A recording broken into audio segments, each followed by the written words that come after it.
Alerts off. It is Wealth Wellness Wednesday. And of course, as many of our listeners and viewers know, this is one of my favorite days of the week. A lot of people call it Hump Day. I call it Wealth Wellness Wednesday. And we do that for a reason, because we're encompassing doing actually acts of kindness with Wealth Wellness Wednesday. It's all incorporated. But good morning, everyone. It is May 31st. Can you believe it? It is the last day of the month. We are on the cusp of a brand new month. Carol Sue, aka Naughty Boss, live with TwoSistas. Hey, good morning, everyone. This is Janice, aka Wellness Diva 5.0, and it's the birthday month is coming to a close, and I'm ready to move forward, as we all are.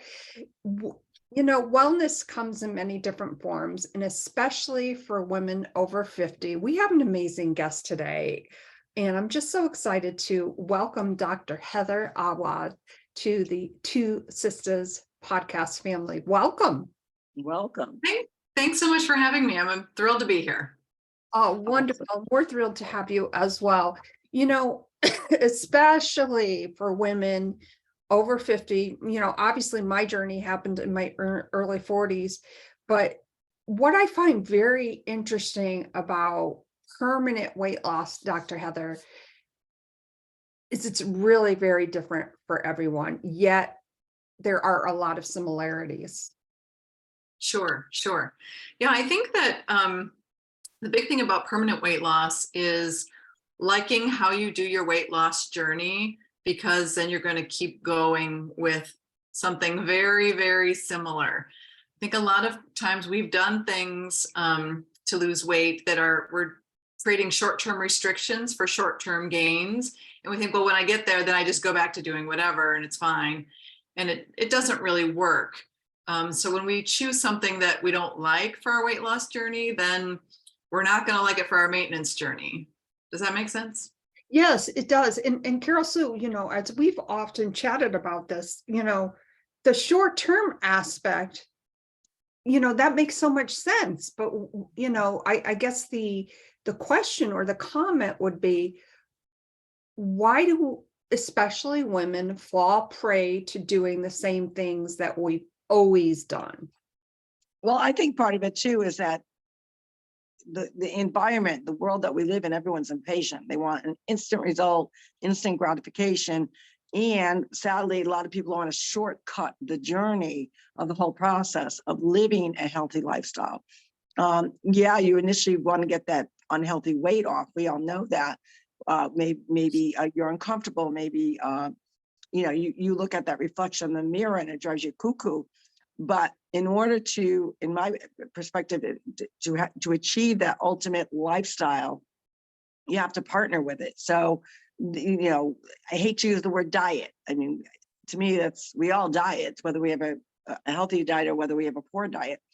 But and not embracing the fads, embrace that the journey, you didn't get there, in record time. Well, guess what? It's not going to take record time to take it off and sustain it off. Don't you agree, doctor? I think people just fall short of really understanding the whole process of the journey.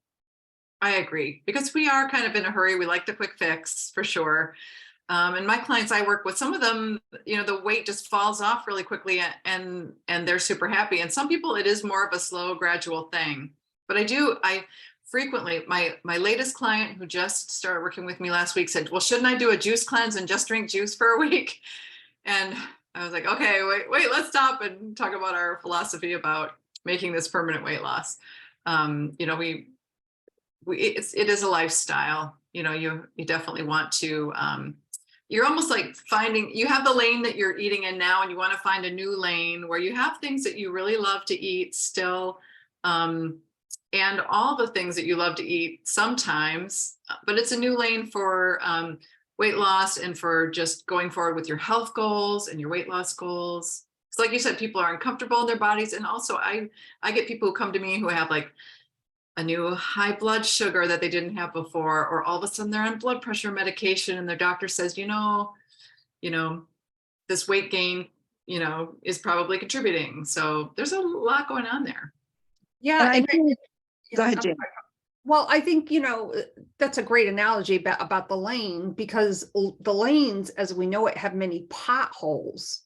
And when we fall in those potholes, I think that behavior, to a certain degree, and I'm speaking on behalf of myself, of course, was normal, but yet I was expecting a different outcome. And I think, it's great to have that permanent weight loss. And I want to commend everyone who, goes out there and takes control of their health. But, here I am. I just celebrated my 61st birthday last week. And I think for me now at this stage, it's still a hard process to keep the weight off. Sure. It takes attention. It really does. When our bodies, I work with women over 50, but really we're talking about a menopause body, right? Whether that's from surgery or naturally or whatever. Right. We need less food. Our body just doesn't need as much. And so we definitely have to pay attention, because we live in a eat all day culture. We live in a overeating is normal culture. We live in a food is comfort. I deserve, when you say I deserve, it's usually something food culture. And so it's very countercultural to pay attention and nourish your body and give it only what it needs and not more than that. Right. And then there's, the other piece is, I find that, anyone that we encountered with that is really looking for that weight loss journey, a lot of them are not even connecting with the emotional piece, because, there's an emotional piece with enjoying food, but there's also an emotional piece of an underlying impact in their mindset, how they feel about themselves, that they tend to go to, quote, that comfort food. And that comfort food, when they really start digging in and peeling that nasty onion back, they realize that, they're drowning in their mindset or however they were feeling, and stuffing it down with the eating part of it to get that, what I call superficial high at that moment. But, they're not frequently. What I find is anyone that really drops weight drastically, whether it's gastric bypass surgery, whether it's a fad diet or whatever, and then you notice that they put on the weight even fast and furious than the first time, there's usually an emotional connection piece that's missing or misfiring that they're recognizing. And I think once that's part of the journey piece, it's, might be a detour for a little while, but to get rid of that emotional baggage in order to be successful with changing that lifestyle. I think you're really spot on with that. I mean, that is something I just hear over and over. I have a client right now who's 57. She lost the weight, and then she's still coaching with me because that story is exactly hers, especially the funny thing is, like, your body changes and then your little family circle changes too, right? So her kids are out now. And so them coming, to her as adult children's with their needs and what boundaries need to be set. And then she has more time with her husband now. So she's looking at that relationship and what kind of everything that was assumed and how does she want it now? When she goes to the cabin now, she's not bringing little children. It's just her and her husband and her mother-in-law, who she's noticing that is a relationship that also needs some boundaries. And she said, normally I would have just stuffed all these feelings and eaten them all and then just tried to be nice. And so she's kind of looking at, each of these relationships with all these individuals and how to make them, go into this next phase, set real good boundaries where they need to be set, still be, a loving consultant to her grown children, without rescuing them. I mean, and so many things, but all of these, she said, all of these, I would have just eaten the feelings and let them go instead of feeling them and looking at what I want to do for myself. Exactly. And I think the other, once you kind of establish or even acknowledge, a lot of people don't even acknowledge that they're emotional eaters. Oh, I just like that food, or, it just gives me great pleasure. But why? Are you for me, in Jan, when we talked about our different journeys, her journey was, we're all different. We all look different. We have different personalities, and our gut issues are different. So, I think you have to partner the mindset, the lifestyle with what's on your plate. And it doesn't mean, and when I talk to a lot of my customers, I tell them, I'm not talking about just eating rabbit food here. There is very good food that is going to be tasteful, it's going to have, very delicious, satisfying, but also keeping that healthy lifestyle that you desire to keep you kind of on track. But it's not about depriving yourself. Everything obviously in moderation, but at the same time, there's so many fads that are out there, and they're not connecting the lifestyle with their everyday living. Like they say they're in this lifestyle, but they're expecting a product or even a fitness or, a gym to kind of take over that lifestyle. And you've got to partner it with what you're putting in your mouth at the end of the day.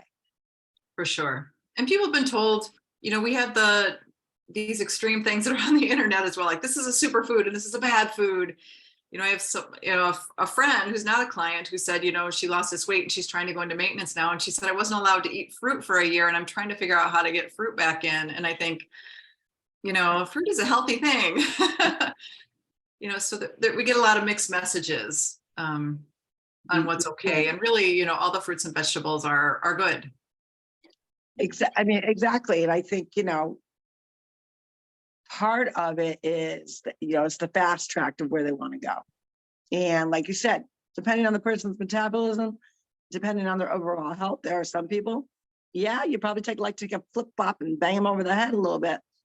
That their weight, when you're talking men and women, men generally lose weight much quicker than women do. So that's the frustrating piece for many women, but also not embracing the journey that I always say your future self is going to thank you for the pitfalls, for the derailment, because you are learning, the lifestyle style just doesn't happen. It takes work, and changing your habits don't happen overnight. You have to allow your body to kind of get used to these different changes and embrace where it's at. And it does get easier. And then obviously implementing water and whatever. What do you think, Jen? I mean, obviously your weight journey was obviously much different than mine. But don't you think that there was at one point that something clicked that said, hey, I can't just depend on the program I'm doing. I have to match the program with my life. Well, that is exactly true, because, in that moment of time, when I began my journey was when I officially got it, like it clicked for me. And I knew that I did not want to go on another diet. I knew that I had to be responsible for everything I was doing and not always blaming it on whatever may be going on, because that's what I did. And that's an honest confession. But and the reason for me, like really going into my journey here, is in that moment when I decided to make that change, I was looking at myself in the mirror. And I said, okay, we're not going to make this about quote unquote losing weight. Yes, that's my ultimate goal. My doctor told me I needed to lose some weight because when I sat around the house, I sat around the house. But to make it a lifestyle change. So I just called it my lifestyle change journey. That worked for me. I got it. So I had to be responsible for that. And honestly, at first I had no idea what I was doing. I just knew I had to change my habits, and I started out slowly. So instead of eating that bag of chips before dinner, which yes, I did, freely admit that, the next day, guess what? I did not eat the bag of chips before dinner. That's amazing. What would you say, when you're working with your patients, doctor, like when you get to the realization and, maybe ask them those tough questions about, what are your goals? What are you aiming for? And their reply is, well, I got a wedding, or we're going on vacation, or it's bikini season. What do you tell? I don't like quick. That's the one thing I tell them. I don't like quick. If there's a wedding, it depends on how soon it is. And I like us to move in a lifestyle direction. The one thing I am okay with is bikini season, because I'm like, as long as you can choose why you want your weight loss and feel like I'm choosing this and this is why I want it, any reason is fine. But I don't like quick either, because that's, again, short-term restriction for short-term gain. I have occasionally, given people something like, you want to eat really short-term restriction for a week. Okay, this is what you should do. But those things don't last. So then from there, then we go, okay, now we're going to go back to our lifestyle change and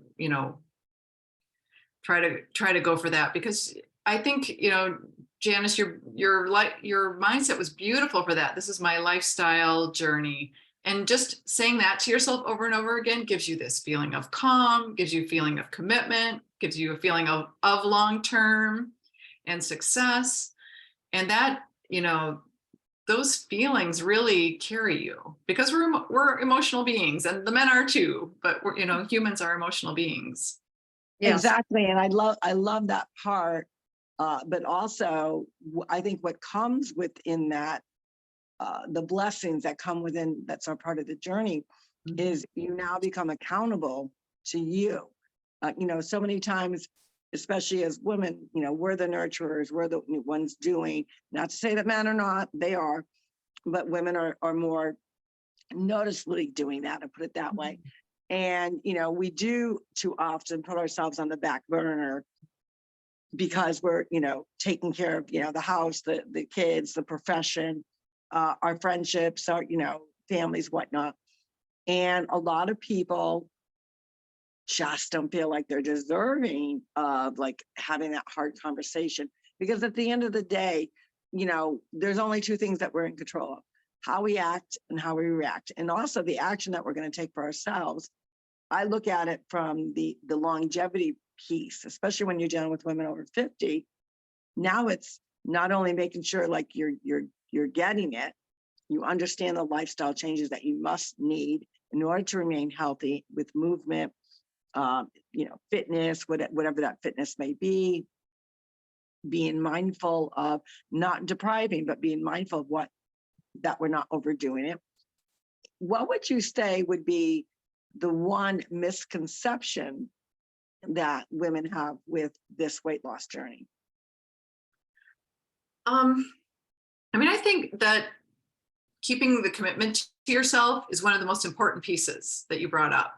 And I think that women don't realize that is how important that piece is. I would say in my own weight loss journey, that was probably the one thing that I needed more than anything else was, and I'll ask my clients this question.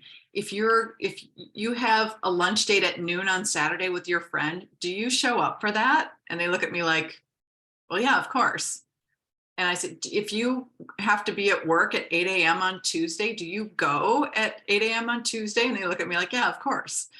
And I say, well, if you decided that you're going to eat this healthy lunch and then a healthy dinner and no snacks in between on Thursday, isn't that commitment just as important to you as those other things? And that was a light bulb for me. Like, what? I should keep commitments to myself? That's super important. That's a big one. And I think almost all of my clients have that issue because, like you said, we're caretakers. We put other people first. And it turns out we can still be good caretakers and loving parents and spouses and still keep commitments to ourselves. And I think in today where we're talking about, the obesity rate in children is out of control. I always tell, women that I'm connecting with, not only are you being accountable to yourself because you're going to perform better in all aspects of areas of your life because you're feeling better, you're feeling energized, you're feeling good. You're also really setting the bar by example of living, being a product of the healthy lifestyle for your children. And I think sadly, obviously, during the last 3 years where, everyone, depending on where they live was, more structured to be at home because of the situation. we talked about that, there was a statistic, and obviously we always hear about the freshman 15, which is really now the freshman 35, that so many people just went into this emotional whirlwind with what was going on, being out of control, not being able to go out or work or whatever it may be, living this remote lifestyle and really forgetting the importance about staying on track. And I think so there was a very high statistic of, they saw a surge in not only men and women, but children just putting on the pounds during those 3 years. Now they're faced with not only trying to get their own healthy lifestyle kind of moving, but also really trying to get the kids to do it, because they're just like couch potatoes that have put on way too much weight. Right. And we changed our norms. I mean, they were already kind of going in a bad direction for weight, but we changed them, to, oh, I'll make these treats and we'll have these every time we watch TV at night. And if you think about people our age, when we were, you're a kid, you're sitting in front of the wonderful world of Disney TV show with your siblings on Sunday night, and you were just sitting on the floor watching. There were no snacks. Right. That wasn't a thing. Even as a young adult, the Thursday night lineup, there were all the popular shows and everyone scheduled their lives around it. We all sat down and there was no food, and now my clients will tell me, but it's normal to eat when you're watching TV, or it's normal after a hard day to sit down and eat this stuff. And I say, well, it might be normal, but it wasn't normal when you were a child, because our culture was different then. And it's not going to serve your health goals or your weight loss journey. And I think you bring up a great point, the normalcy of our behavior. And I think I may have touched on it very briefly, that we do these things. It looks like I froze up a little. We do these things because it's normal and it's comfortable, and we kind of like normal and comfortable. So of course we're going to do them, but not maybe sometimes realizing that in order to really embrace our wellness journey, or whatever you may want to call it, we need to really accept the fact that those prior behaviors are not serving us to get to our goals. There have been times, and Carol, so we've talked about this a lot of times, upstairs in the loft where my office used to be, the kitchen, well, one of the kitchens, obviously is right there, and, walk by it just out of habit, open up the refrigerator. Of course, the cabinet's right there. So I had to restructure some snacks and things. So even though I was opening it up, I had my little corner. That's where I was able to look. And you know what? That may sound silly. I get it. That worked for me. But the normalcy of my behavior would have been, well, okay, it's 10:30, whatever. I'm going to have that piece of chocolate cake now. Mm-hmm. Yeah, Then I think the other key piece that I'm finding when I talk to people is, do not be eating in front of a TV, period. You're not mindful of your chewing, which, chewing food thoroughly is important, is also part of the whole process of enjoyment of the food. But really taking the time to set the table, sit at the table. Mm-hmm. That's where you're supposed to eat your food, surrounded by your loved ones, and chat about the day and enjoy the meal, is far more satisfying than eating on a TV tray, or, eating, at the couch, whatever you're eating, and watching TV and not conversing, which serves even a broader perspective of a lifestyle, a healthy lifestyle, not only with breaking bread, with your loved ones, but also reconnecting your day, catching up, those kinds of things, which, are also really important to a healthy lifestyle of living a healthy lifestyle, is connecting with people. Now, I know that's not doable for everyone, if you're someone single, where you live alone, but even those that I know that live alone, I say, set the table, sit there, and look what you're eating, and enjoy that, and then get up and, get some movement in, and then maybe go watch whatever TV program you are. But I think it's a conscious effort. When you do that, you have more accountability because now you're looking at your plate. Mhm. You know, am I piled up so high because we live in a super sized society on many pieces, and especially with food. You know, am I using the rule of thumb that, you know, my protein should be, you know, bigger than my fist? You know, am I, you know, do I have like a lot of richment in color? You will notice those things more when you're sitting at a set table versus being in front of a TV or devices or whatever it may be. And I think people, that's the missing link is Mhm. that common kind of dance with the food and the flavors. It's all missing because they're not paying attention. Oh my God, did I just go up for thirds and I didn't even know it? And a lot of times that's if you're not gathered around and you're kind of eating all sporadically. And we know everyone has busy lifestyles, Mhm. you know, driving kids here, you know, eating in the car because that's eat because, you know, we're running here or there. But really setting that time, that old fashioned dinner time as best as you can with everyone's schedules to get more in a habit of eating at a table together. I love that. And it makes me think too about how when we sit in front of the TV, we don't notice if we're full or not. We just eat what's in front of us. And when we're at the table, we might notice like, you know what, today I'm not quite as hungry at dinner. I think I'm done now. I'm going to put the rest back, which, you know, nourishes our body and honors our bodies better and helps us keep our weight normal if we're actually paying attention to whether we're satisfied or whether we're stuffed, you know, at the end of eating. And I think that's so true because I've noticed, and I think it comes from our childhood, growing up with, you know, 5 other siblings. There's 6 children, you know, 6 children. And if you wanted to, you know, get that bowl of ice cream, you better move quick, you know. So it was, you know, always eat quick to get, you know, the treats or whatever it was. And I found that, and I still kind of do it to this day, that I am a fast eater. I'm like, wait a minute, I gotta like slow down here, enjoy the meal. And, you know, I always want to get more, right? We always want to get more. Oh, well, let me get up and get a second helping. And I put on the pause button. I'm like, no, I'm gonna finish my drink and then we'll see what happens. And then it's like, okay, it passed. But Mhm. you know, just those little tricks kind of help every now and then. Yeah, because it takes a little while for the hormones in our brains to catch up with what we've eaten. And so I love that you pause and have a little water and see and stop and give your body a little minute to catch up.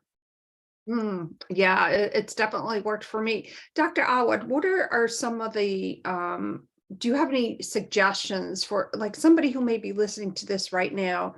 It's like, you know, these are some, like, what else can I do? Like, I really want to get started on my journey. What are some strategies that you could suggest? Sure. One thing I really suggest that I think really helps that women over 50 or anyone with a, you know, menopause or postmenopause is to have some space in between your meals. We don't have great science on like the exact number of hours. I mean, I say at least 3 hours, 4 to 6 may be better. But it gives your body some time for your digestive system to kind of quiet down, because we need insulin to pull out food out of our, you know, that we've eaten and pull it into our bodies for energy. But it also tells our body to store fat. So if we have some space in between our meals, then we actually have time where insulin just goes down. And then your body naturally says, okay, well, we need energy to do our work or take the dog out or whatever. And then it pulls, you know, there's a little bit of energy in the liver, and then it just starts to pull fat. So that actually is a really easy thing to do. Once you get your mind around not walking through the kitchen, like you said, or even, you know, one of the things I had to stop was even there would be like a bowl of cherry tomatoes. And I just pop one in my mouth. And even though, you know, a calorie counter would say that's fine, but then my insulin system was working all the time. And so my body never pulled from the fat stores. So having some space between really helps. And then my clients also notice back to Carol Sue's point, how good their food tastes when they've had a few hours of not eating anything. All of a sudden your food is more delicious. Right. I kind of discovered that probably, I think now it's been about 3 years. I'm an intermittent faster. Mm, And I have a very short window to eat. And I know a lot of people, well, it's noon, or, I only eat when I'm hungry, but I eat within that window. And that mhm. was a game changer for me because I was not someone that typically ate breakfast. I didn't buy into the propaganda that, you had to eat these 3 square meals a day. The science, and there's a lot of nutritionists that will disagree with that. But I said, depending on the person's makeup are all different. And for me, what I noticed immediately, being more mindful of obviously sodium and sugar within that window, that, my inflammation went down tremendously. My joints felt better. My muscles felt better. I was sleeping better. So those are all important pieces of, really understanding your own body, because everyone is different. So what may work for one person may not work for another person. And I really found, that really I basically allow like a 4 to 5 hour window where that is where I eat, and I just don't eat any other time during the day. And that's worked for me to maintain where I'm at, but also just to have my body feel good. And that 4 or 5 hours, am I enjoying food? Absolutely. But I'm not as hungry as I used to be. And I don't find that I'm wandering in the kitchen and like doing the, open up the fridge, what's there? And then you stare at it for like 3 minutes and you're not even really sure that you're even hungry. You're just bored or whatever the reason may be. And you're looking and searching. So I find that was very helpful for me. Now, some people could not be that structured. And when I say I'm structured, I'll give you, like, even this weekend, we had a lot of cookouts, and, the appetizers came out and all that stuff was going on. And they're like, geez, you're not eating yet. And I'm a thriver, so I break my fast with my protein shake. And I said, it's not my window's not here yet. I'm so used to it. Like, I'm not bothered that other people are, eating. And it doesn't mean that I'm lacking in enjoyment. It's just how my body works. Yeah, I love that. Yeah. I love And that you really paid attention to what makes you feel good and that you both have done this. And even as sisters, that you are okay having a different protocol because there's a little pressure, right? right. And the clients I work with also, like about a third of them like to choose an eating window, and it's anywhere from 4 to 12 hours that they eat. And then the other ones are like, no, I'm hungry when I wake up. I want my 3 meals. And I said, well, let's, perfect. You paid attention to what your body wants and go with that. Yeah, I mean, I tell you, I love pulling from my fat stores, Me too. Yeah, just put a hose and suck it all out. There we go. Yeah. That would be awesome. And some people do that. And that's not necessarily the healthiest. I mean, but again, it's a personal choice on those kinds of things. Yeah. What would you say to someone that is stuck, that they know they need to do something, and they're feeling almost so discouraged with even looking at their own reflection? Sure. What would be the one thing that you could say, and Jan and I always talk about that, like pick one thing to start, like just make the first step. What would be their first step that you would encourage them to do? Probably the first step I would say is to look at where added sugar is in your life. It causes inflammation. So a lot of women our age find out when they stop at the aches and pains they thought they had that were age go away. So you're going to feel better. It is a dopamine high, as people like, oh, I feel so much better when I had that. And so withdrawing from it, and you will feel it when you withdraw from it, but not usually more than a week. So you can do this. So withdraw from it so that you aren't using that to make yourself feel better. And also, food scientists have added more and more sugar to packaged things. And while we want everyone to eat whole foods, we still need to read our packages. My can of garbanzo beans has no added sugar in it. One of my clients, she had added sugar in hers, so she changed brands. Right. I found there were 3 different taco seasonings that I buy, just depending on what store I'm in. 2 of them had added sugar in them and 1 did not. So Right. if I want sugar, I want a piece of homemade pie. I don't want sugar in my taco seasoning. So I would say looking at added sugars is a great way to spend a little time finding out where it is in your life. When do you want it? Um, because a lot of us too have we have the little treat, but then it ends up being the 3 times a day treat. And looking at, where is it? Am I just eating sugar all day long? Can I take a break for a week and then just choose when I'm going to have sugar and when I'm not? Right. And then also, that week's time, your body needs time to detox. And a lot of people, don't even know the proper detox symptoms out there. They're like, oh, that's now all of a sudden I got a rash or I got a headache. That's detox. I'm noticing that I'm irritable. That's detox. Mhm. So when you understand, when you're eliminating and really are being mindful of removing an ingredient that has been so much a part of your life, you have to really embrace the fact that my body's got to now dispel this junk. And the only way to do that is flushing the system out with plenty of water, but also understanding that, I may have some rough patches. And I think when you're prepared and really educate yourself on the detox process of getting and eliminating a certain food group, you will be more successful. When you're not educating yourself or getting assistance from a coach like you as well, and that medical advice, you're blindsided almost. And then you give up and you go, this is too hard. I'm going to eat that chocolate donut again. I don't care. Same thing with caffeine. I mean, there's all these different things that are not healthy for us. Mhm. So if we already know, science tells us they're not healthy, obviously our body's going to need time to get rid of, because let's face it, the colon holds a lot more than people think. So, and that in your bloodstream, everything's got to be flushed out. Yeah. Yes. And you guys, I don't know if you guys find too that most people, it's only a week, and Right. it's not It's, it's not the worst detox of things that you might have to detox from. Um, I tell people, are you going to die from it? Then Yeah. you can get through it. yeah. Now, Oh, how would our listeners and viewers connect with you? Sure. You can look at me up on my website is heatherawadmd.com. And then if you look me up on any of the social sites with my name, I'm there. Awesome. wonderful. And of course, we will make sure all of that information gets in the show notes. I was just thinking about a jelly donut that Gary bought about a month ago, speaking of sugar. And I love donuts. Okay. And I had a little taste of it and it was delicious. It's okay to do that every now and then. Just be gentle and kind with yourself. And remember that, it takes time to make these changes. So just go with the flow and know that taking that first step, you've already started to create that foundation.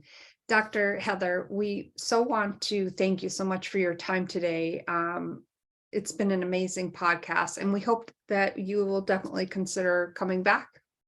Sure. I'd love to. It's been a great conversation. Thank you. Thank you Awesome. so much.